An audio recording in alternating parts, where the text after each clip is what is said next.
This is Alex and Lisa again from Cobblestone Estates, and we're here to talk today about the pitfalls of investment real estate.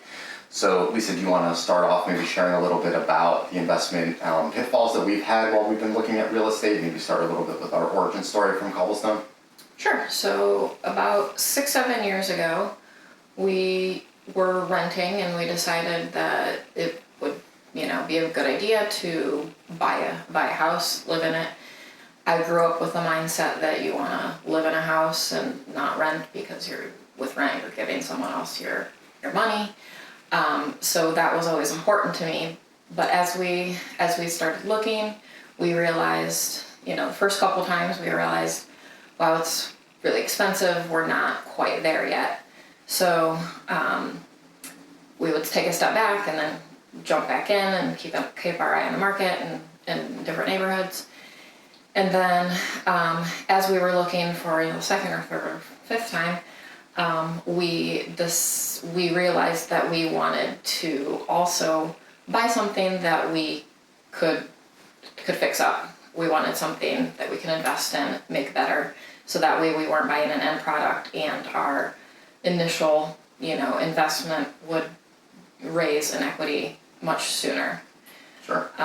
So when we finally decided to pull the trigger, we contacted our real estate agent and started the process.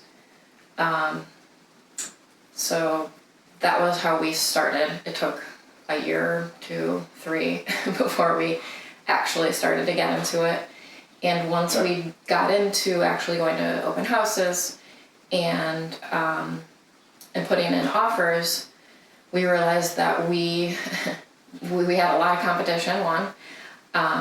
So investors, we were competing with other investors and end users, which was difficult because end users buy something and they can spend a little bit more because they're in the place for much longer.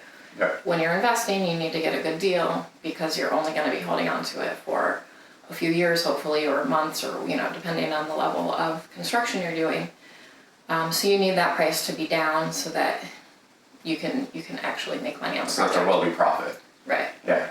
I think that's the number one thing to remember with real estate investment is that the competition is insane in the city. And at any point, I think many people will just walk away and throw their hands up in the air and just say, fuck it, I'm done. When we were first starting the first few times, what ended up happening for us is we dip our toe in the water, like Lisa said, and then we left. And then I remember we heard some stories from some friends of ours that have been doing this for decades that we've come across that became our friends. And both of them were similar to us. They knew, one was a broker, another one was a builder himself. And they both knew of situations where they had medical clinicians who were interested in getting into real estate. They thought it looked so easy. And they really kind of scared us because they're like both of those groups, they lost their shirts. So we realized that was when we were first looking for our first project, which ended up being a duplex gut renovation.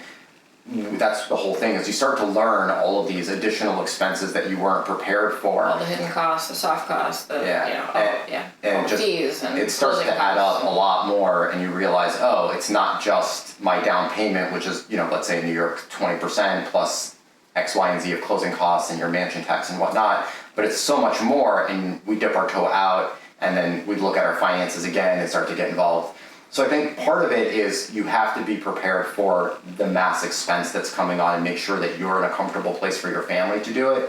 And I think the other part is the emotional intelligence part, which is the stick-with-ness. You have to be willing to realize that going to the open houses and getting shut out is your education. It's getting your bachelor's and your master's degree in real estate. You have to go through those processes and keep taking those hits and realize that that's where your education comes through. And then I think the next part really comes down to facilitating the right relationship with your agent or broker.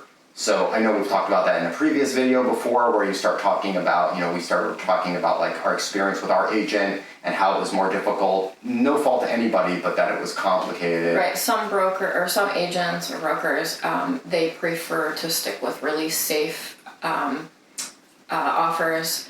they don't want to go much below asking price because they think it's offensive, and they don't want to look bad to other agents, and things like that. I did work with some other agents that they're like, it doesn't matter, just put in an offer, whatever you can afford, like put it in. You never know what can happen. You never know if the seller is in a tough spot, or nobody else put in an offer, whatever it might be. You might luck out and get something. If you don't need to get something right now, if you have time and to Just do to it, educate mess yourself, around, yeah. you can play with it and see what happens. So our agent wasn't quite as, he would do it for us. We would put in some low offers here and there.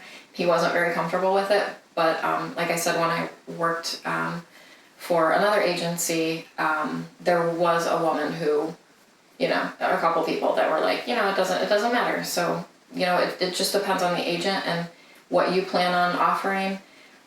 So that's, you want to kind of align with what your goals are and your risk, and how, if someone, for sure, how they feel about, what other people think about them. Yeah, I It's think just business. Yeah, So. exactly. It's this whole business is based on relationships that you're going to develop. So whether that's with your agent and your broker, which I think is critical, because you start to work with the first one, like Lisa was talking about, just that relationship from a business perspective wasn't the best, and now we've developed a team that is much more in line with what it is that we're trying to accomplish. We're all on the same page, and that facilitates so much easier, because to get from a place when you find the listing or your agent brings it to you to the point where you actually get into closing is so long and psychologically really frustrating.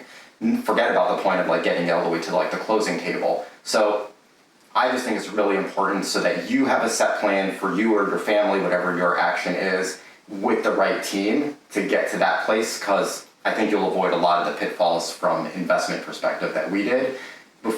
Shop around, look, put in all the offers you want.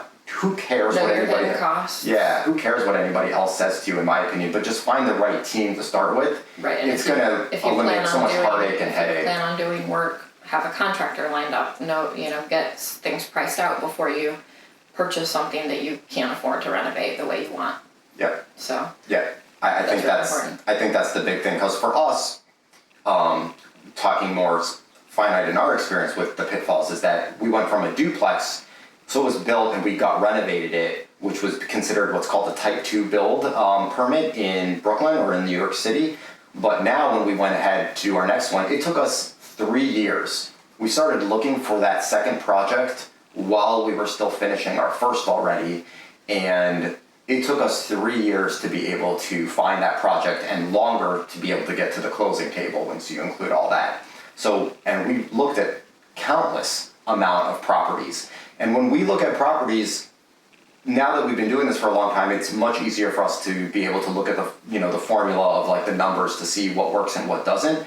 But even if we didn't think the numbers would work, we looked at property, countless times, even if we didn't think it would work. Because again, like Lisa said, you never know what someone's going to accept. In hopes that we could get it for less than asking. I mean, we're constantly looking at properties and being able to do that. And I would say that 90% of the time we were looking at properties, our GC was meeting us on site to do a walkthrough right from the get-go. So having that team is really, really critical if you want to be an investor when you're starting. Is you really want to know from the ground floor, is my agent and broker on my side? Do they understand what I'm looking for? Do I have the right contractor to figure out? Because if you don't have those things, I think the beginning part of your investment walking process. through in the dark, and you don't know what to look for, and you don't know how much things are going to cost. So having someone look at your foundation and all of those things can give you a broad range of what things are going to cost and if you can afford it.